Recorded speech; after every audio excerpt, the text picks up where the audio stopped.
está en línea, para mí, una de las personas que más conoce al presidente. Recién lo acabo de mencionar porque es cierto que este gobierno tiene falencias de muñeca política y entiendo que nuestro próximo entrevistado trabaja permanentemente en eso, en darle volumen político a un gobierno que tiene cuadros que son nuevos, en muchos casos, para la gestión.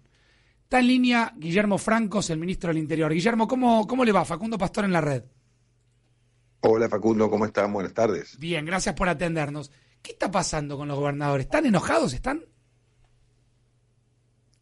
Bueno, supongo que los gobernadores hacen reclamos y el gobierno nacional hace reclamos.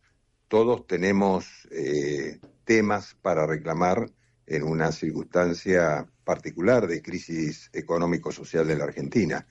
Y de eso se trata, ¿no? De ver cómo podemos hacer conciliar los reclamos que tiene el gobierno nacional frente al Parlamento para la aprobación de una ley que consideramos importante para el futuro de los argentinos y los reclamos que hacen los gobernadores que reclaman por más fondos para las provincias. Y estamos en esa conversación. Yo, no creo que lo que señalaba recién al principio esté cortado, ni que los gobernadores no quieran saber nada, ni que no tengan interlocutores. Yo hablo con los gobernadores permanentemente, sé cuáles son las dificultades, planteamos las nuestras y estamos en esa conversación, ¿no? A ver, Guillermo, ¿y qué piden? Porque usted dice más fondos. A ver, vamos tema por tema. El tema del transporte para ustedes está terminado. Es decir, no va a haber transferencia de fondos para el transporte. ¿Es así? Sí, en los términos en que estaba planteado. Ustedes saben que el Fondo del Transporte fue un fondo que se creó como fondo COVID, en realidad, que tenía que ver con la pandemia y era un subsidio que se daba a las empresas de transporte desde la Nación para sostener el sistema durante la pandemia, perdón. Y eso está vencido, de manera que ya no hay pandemia, de manera que ese subsidio no se da salvo los que la Nación tiene a su cargo, que son los transportes interjurisdiccionales entre provincia y entre Nación y Gran Buenos Aires, o algunas de las líneas de colectivos de transporte de la ciudad, que como todavía dependen de la Nación se encarga de subsidiar una parte de ese transporte, ¿no? Ministro, Fondo de Incentivo Docente. Yo le digo lo que yo entendí y lo discutimos a ver cómo es. Hay dos fondos, Fondo de Incentivo Docente y Fondo Compensador, que permite que el salario de un docente en alguna de las jurisdicciones tenga un 10% más o menos promedio, Santiago del Estero un 20%, creo que Corrientes un 17%, ese salario tiene un 15%, un 12%, un 10%, un 20% de lo que la Nación le envía a cada provincia. Quiere decir, si ustedes no les envían el Fondo de Incentivo Docente, ese docente, supongamos que cobra 450.000 pesos, va a cobrar 45.000 pesos menos, más o menos en promedio. ¿Es así? Bueno, no, yo no sé estimar los números de una manera tan exacta como lo está haciendo Facundo. Lo que digo es que el Fondo de Incentivo Docente está caído desde el mes de diciembre, con lo cual no hay una norma que le obligue al gobierno nacional a transferir fondos, pues no existe. Pero, ministro, la norma, la ley que le dio nacimiento al fondo, no tiene una cláusula de permanente actualización. Se han hecho actualizaciones por 8 años, 7 años, 6 años. Hay una ley que reglamentó finalmente el fondo. Hay una ley que caducó en diciembre del año pasado y no está renovado. De manera que lo que el gobierno nacional dice, sí, esta ley caducó, entonces, como la educación es un tema estrictamente provincial, las provincias deben resolver cuál es el salario que le paga a sus docentes. Claro, es la ley 25.053, promulgada en diciembre del 98. Así es, y tuvo algunas prórrogas que culminaron en diciembre del año pasado. Claro, ahora, pero ministro, lo que yo planteo, y lo he planteado en más de una oportunidad, ¿puede esto es una norma que se desprendió de aquella historia de la carpa blanca que usted conoce mejor que yo. ¿Puede la Argentina permanentemente atrasar y discutir temas que ya estaban, uno creía, saldados? No, bueno, a ver, yo creo que no hay por qué entrar a discutir temas que se discutieron en el pasado, pero que claramente son responsabilidad de las provincias. La provincia es la que tiene que resolver el tema del salario docente, no es la nación. La nación tiene otros compromisos y tiene otras obligaciones y se ocupa de las obligaciones que tiene. De manera que no hay una obligación de la nación de financiar un fondo docente, como este caso particular que usted me plantea, ¿no? Bien. Ministro, ¿cómo le va? Rosario Ayardi lo saluda. Le pregunto porque las últimas noticias hablan de que el gobierno podría también, o está evaluando, quitar el subsidio al transporte en el AMBA, en el Área Metropolitana de Transporte. Consultarlo si esto es así. Bueno, ese es un tema que compete a la Secretaría de Transporte. Yo sé que ahí hay Usted sabe que el tema del gobierno, es decir, la propuesta del Gobierno Nacional es subsidiar la demanda. Este tema de los subsidios al transporte es visto, puede analizarse de distintas aristas, ¿no? De las aristas de las empresas de transporte automotor, de cuáles son las frecuencias que existen.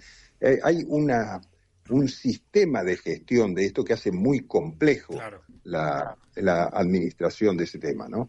Entonces, la propuesta del gobierno es subsidiar la demanda, subsidiar a la gente en su transporte, y esto lo hace o lo va a hacer a través de la tarjeta SUBE, que estará personalizada, que es el trámite que se está haciendo en este momento, ¿no?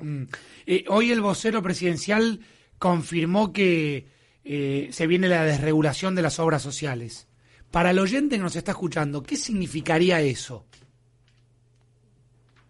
Bueno, hay una parte de ese tema que está tratado en el DNU, que implica la libre elección de la obra social por parte de los trabajadores, ¿no? Y sin intermediación, ¿no? Me parece que a eso debía referirse el vocero presidencial, ¿no? Claro, esto es, de alguna manera, ir contra una caja sindical, o acá también hay un tema con la medicina prepaga.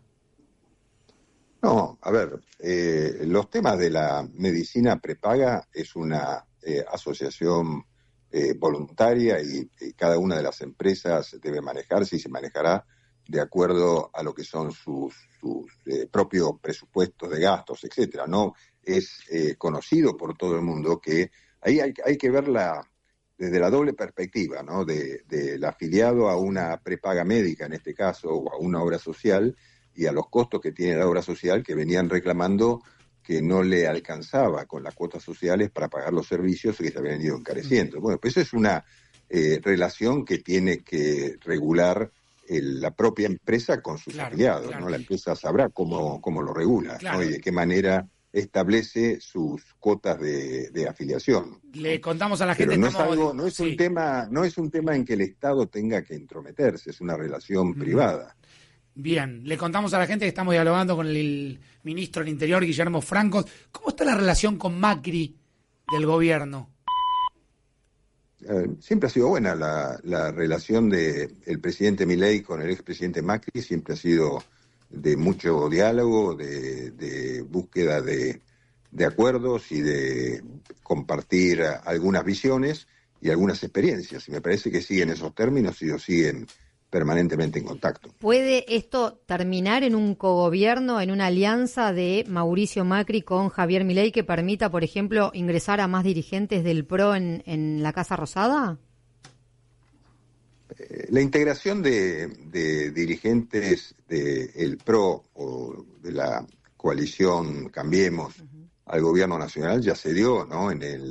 Con la ministra Bullrich y el ministro Petri, que fueron la fórmula con la que competimos electoralmente por este sector, son parte del Gabinete Nacional. Ahora, si puede haber otros dirigentes que puedan incorporarse, eso es una decisión del presidente y de cómo el presidente avisore el futuro político, ¿no? Yo creo que eso dependerá de las conversaciones que él tenga con los otros líderes políticos y analizar el trabajo futuro conjunto en el Parlamento, etcétera, ¿no? De manera que yo creo que en estos temas no vale la pena adentrarse y sacar conclusiones rápidas porque dependen de conversaciones que tienen que deben tener quienes lideran esos espacios, ¿no? Uh-huh. Y le pregunto justamente por pero la voluntad del presidente está, ¿no? Él lo dijo desde el primer día, desde el día que fue electo. Sí, no un cogobierno, sino que el presidente se imagina más un bloque o un interbloque parlamentario, una alianza que ya se demostró en la ley ómnibus, ¿no? Con el PRO, sobre todo. Eso lo dijo el presidente cuando se comenzó a conversar este tema, pero le recuerdo que también el presidente había dicho que estaba abierto a recibir a todos los dirigentes que él dijo abracen las ideas de la libertad. Yo digo que coincidan con los planteos que viene formulando el presidente de la República a los argentinos, ¿no? Ahora, una pregunta después de que fracasó la ley ómnibus en el Congreso, que Javier Milei decide retirarla por la negociación que se había dado trunca por algunos artículos en particular, por lo de comiso en realidad. La pregunta es cómo va a gobernar ahora Javier Milei, si va a gobernar por decreto, si va a gobernar de espaldas al Congreso, cómo es ese vínculo que también usted lo tiene que tener con la oposición. Bueno, la ley bases y principios para la libertad de los argentinos está en el Congreso de la Nación, de manera que puede ser tratada y considerada en cualquier momento. Obviamente, para tratar esa ley resulta previo obtener los consensos necesarios para su aprobación. En eso seguiremos trabajando para conseguir esos consensos, de manera que es un tema que está pendiente. ¿Se va a tratar así o se va a desarmar? No se va a desarmar. La ley está presentada así, como se presentó originalmente, ¿no? Claro. Porque en un momento se pensó que podían mandar distintas partes de la ley para que se discuta. No, en principio la posición del gobierno es que la ley es un proyecto compacto que tiene temas que hacen al futuro de los argentinos y que sin perjuicio de los intereses particulares que pueda tener cada gobernador con relación a los problemas que enfrenta cada una de sus provincias, nosotros, el gobierno nacional, está mirando la Argentina en su conjunto y el futuro de los argentinos en su conjunto, ¿no? Por eso hizo ese planteo. Puede ser que no hayamos sido comprendidos en esta primera instancia, pero nunca hay que perder la esperanza de que podamos convencer de que este proyecto es necesario para todas las provincias, para el país en su conjunto. Ahí había normas muy importantes para el sector productivo de la Argentina, para el sector de hidrocarburífero, para el sector minero, para la protección de las grandes inversiones, la desregulación. Había muchos temas que eran importantes para todos y yo tengo la expectativa de que esto pueda ser tratado próximamente. Ministro, ¿y qué hay de la reforma laboral? Planteada, pero también objetada judicialmente, rechazada o resistida, ¿no? A ver, el DNU que contempla la reforma laboral está vigente, solamente que la parte laboral está suspendida a raíz de un recurso de amparo que hoy está en la Corte Suprema, de manera que nosotros vamos a esperar que la Corte Suprema resuelva sobre este tema para poder continuar con la vigencia de dicha norma. ¿No entra la reforma también por un proyecto de ley para discutirse en el Congreso?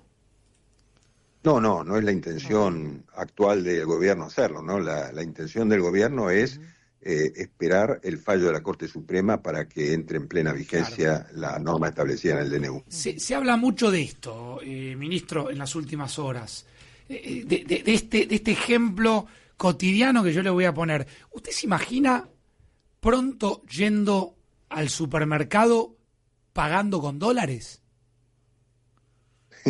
Bueno, a ver, la dolarización, o sea, el uso indistinto de la moneda en el país es una aspiración y una propuesta que el presidente hizo a los argentinos durante toda la campaña electoral. ¿La ve cerca esa propuesta, ministro?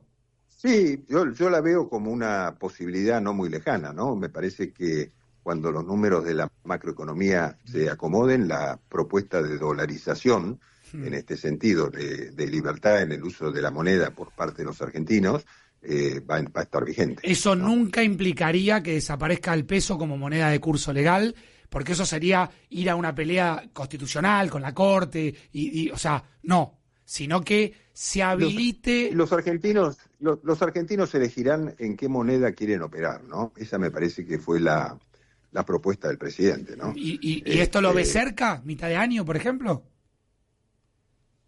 Le repito, yo creo que el presidente nunca dejó de tener esa propuesta en su cabeza y tiene claro que más temprano que tarde va a ser de aplicación. Guillermo, usted hace muchos años que está en política y tiene mucho pulso político, por algo fue allí, ¿no? Yo comenzaba esta nota diciendo que el gobierno necesita músculo político, y esto quedó claro en términos parlamentarios, y sé que usted está en ese camino. ¿Qué nota de la gente? Porque se habla también mucho de la paciencia de la gente, hasta dónde aguanta la gente con 45% de caída del consumo, o 30 y pico por ciento de caída del consumo, 45% de caída en compra de alimentos, etcétera, números que usted conoce tanto como nosotros. ¿Hasta cuándo aguanta la gente? Bueno, a ver, el peor impuesto para la gente es el inflacionario, como lo hemos dicho muchas veces, ¿no? Yo creo que si la gente comienza a ver que la inflación cede, como va a ir cediendo mes a mes, la expectativa es muy diferente. Ahora, si la inflación es creciente y se empeora la situación de todos los ciudadanos en general, de cualquier sector social, pero sobre todo de los sectores medios y medios bajos, claramente era lo que pasaba sobre la última parte de la gestión anterior. Entonces, el gobierno sabe que estamos, y lo dijo de entrada, lo dijo el presidente en su discurso inaugural, que él tiene plena conciencia de que se van a vivir momentos difíciles económicamente, pero que es el único camino de poder encarrilar a la Argentina en una senda de crecimiento. Entonces, hay que hacer un esfuerzo ahora, y el presidente se lo ha planteado a todos los argentinos para poder tener después un camino de desarrollo, de crecimiento y de mejora generalizado. Ahora, yo creo que los argentinos ven eso, por eso el presidente sigue teniendo apoyo, y seguramente vamos a tener todavía unos meses complejos y después la luz ya se ve al final, ¿no? Con lo cual nosotros estamos viendo claramente una caída de la inflación fuerte, y eso va a generar una reacción y un rebote de la economía también importante. Sobre los momentos difíciles, se conoció este fin de semana un dato de un estudio de la UCA que adelanta los índices de pobreza, que son la verdad que muy alarmantes: 57 de pobreza, 13%, 14% de indigencia. Javier Milei acusó al gobierno anterior y a la herencia sobre esto, pero también el gobierno de Javier Milei actuó en consecuencia para que esto suceda, como por ejemplo la devaluación, la liberación de precios. ¿Cómo evalúan este número, que además ya hoy debe ser aún mucho peor? Bueno, a ver, no sé si será peor o no será peor. Yo no tengo un análisis diario de esa situación. Lo que sí creo que dijo el presidente con total claridad, que la pobreza no es consecuencia de 2 meses de gobierno. La pobreza es un estado latente de la sociedad argentina que artificialmente de alguna forma se tapaba o se disfrazaba mediante la emisión monetaria que generaba inflación. Entonces, lo que uno sentía este mes, el mes siguiente era peor, pero otra vez se generaba dinero espurio y entonces pasaba otro mes más, pero cada vez la bola se hacía más grande. Lo que el presidente dijo, tenemos que cortar definitivamente esto, se cortó definitivamente la emisión monetaria, se cortó el gasto, se obtuvo este mes de enero, superávit. Esperemos que siga así en los meses sucesivos, para poder mirar con un poco más de claridad el horizonte, ¿no?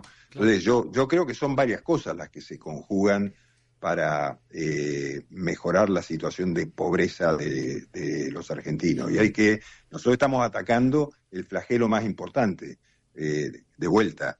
Todo esto tiene sus consecuencias y lo entendemos, pero también hay que ser persistentes, porque si agarramos la maquinita de crear ilusión, parecería todo más fácil, Claro, pero claro. al final todo sigue siendo peor, ¿no? Ministro, por último, agradeciéndole este tiempo, que se haga un hueco para esta entrevista.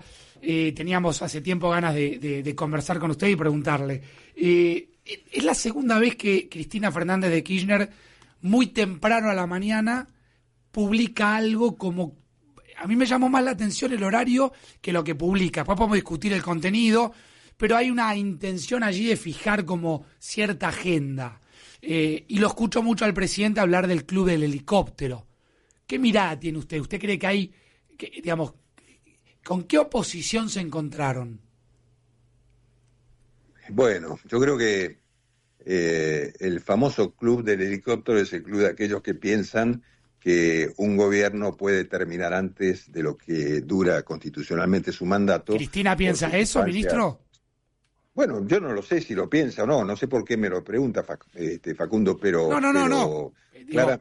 Claramente hay sectores de la política que tienen esa idea en la cabeza, ¿no? Porque el gobierno de Milei tiene un presidente con una enorme convicción y con mucha fortaleza llevando adelante un momento difícil en una situación política parlamentaria de minoría, con lo cual es una situación compleja y alguna gente no la entiende. Entonces lo que plantea el presidente Milei, mi apoyo está en la gente que me votó y mi apoyo está en que he hablado con total claridad. Bueno, sobre ahí cuál hay una era mi discusión, objetivo, ¿no? Francos, hay una discusión política que se da de cuál es la gente que lo votó, si es el 56% del balotaje o si ahí hay votos prestados y en realidad el gobierno tiene que mirar el 30%.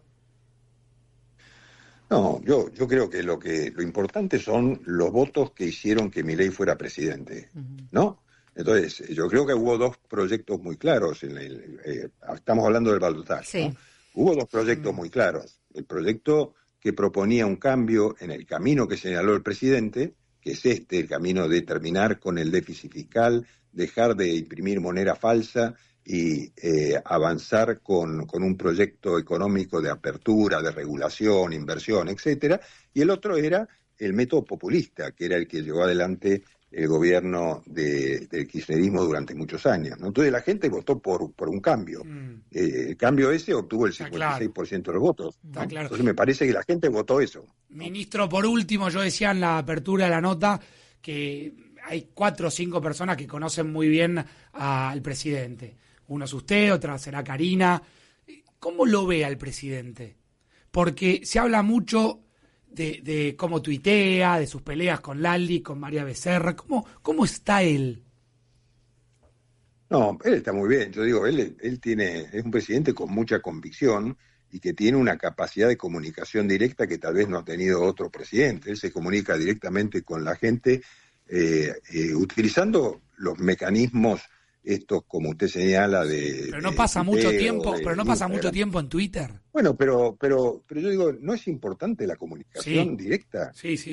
Para un presidente que no tiene una estructura política tradicional, sino que sustenta su apoyo en la gente, separemos también un poco los temas, ¿no? Porque no es que el presidente haya querido confrontar con Lali Espósito, no sé con quién más usted mencionaba recién. No ese es el tema, ¿no? Sino que el tema que él plantea es cómo se utilizan los recursos públicos, ¿no? En una situación de crisis y de pobreza como la que ustedes plantean, a lo mejor un gobernador debiera, de alguna manera, privilegiar los gastos más necesarios para la sociedad. Claro, Francos, ¿no? esa discusión está perfecta que se dé. Esa discusión está perfecta que se dé ahora. Cuando el presidente, desde su poder, desde el rol de presidente, acusa y señala a Lali Espósito, ya es peligroso eso, marcar a las personas. Bueno, pero a ver, digo, las expresiones de Lali hacia el presidente habían sido duras y él lo que hizo fue contestar unas expresiones que él consideraba injustas, digamos, ¿no? Dicho, claro. Porque, yo digo porque, a ver, llamar antipatria a un presidente porque según la persona que lo hace ataca la cultura es falso, eso no es cierto, claro. No es una realidad. Entonces, lo que hizo el presidente con su manera particular de ser y de comunicarse fue responder, pero no por Lali Espósito, digo, sino por lo que implicaba lo que decía Lali Espósito. Claro. Pero de ninguna manera eso es un ataque personal a la persona, ¿no? Ministro, le agradecemos muchísimo este contacto. Gracias por estos minutos. Me quedo con un título que usted dio. ¿Cuál es? Decilo. No, A ver si se arrepiente. No, lo digo después de pedirlo al ministro. Ministro, gracias por la entrevista. Muchas gracias, Facundo. Gracias a ustedes. Gracias. Guillermo Franco, ministro del Interior. Yo me quedo con el título claro y concreto, y de esto se va a hablar mucho seguramente en las próximas semanas.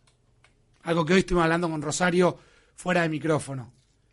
Acaba de decir el ministro Guillermo Franco, la dolarización es una posibilidad no muy lejana. La dolarización es una posibilidad no muy lejana. Más temprano que tarde. Más temprano que tarde. Va a ser un gran desafío estar de este lado para vivir, si se quiere, entre comillas, un momento donde uno tenga que explicarle a la sociedad qué significa que de repente la Argentina, este ejemplo que yo le ponía recién al propio Francos, ir a un almacén y poder pagar con dólares. Veremos. Sí me llama la atención que en el marco de varios análisis que leí el fin de semana, en un rato quiero hablar con Rosario a propósito de este tema, varios analistas que coinciden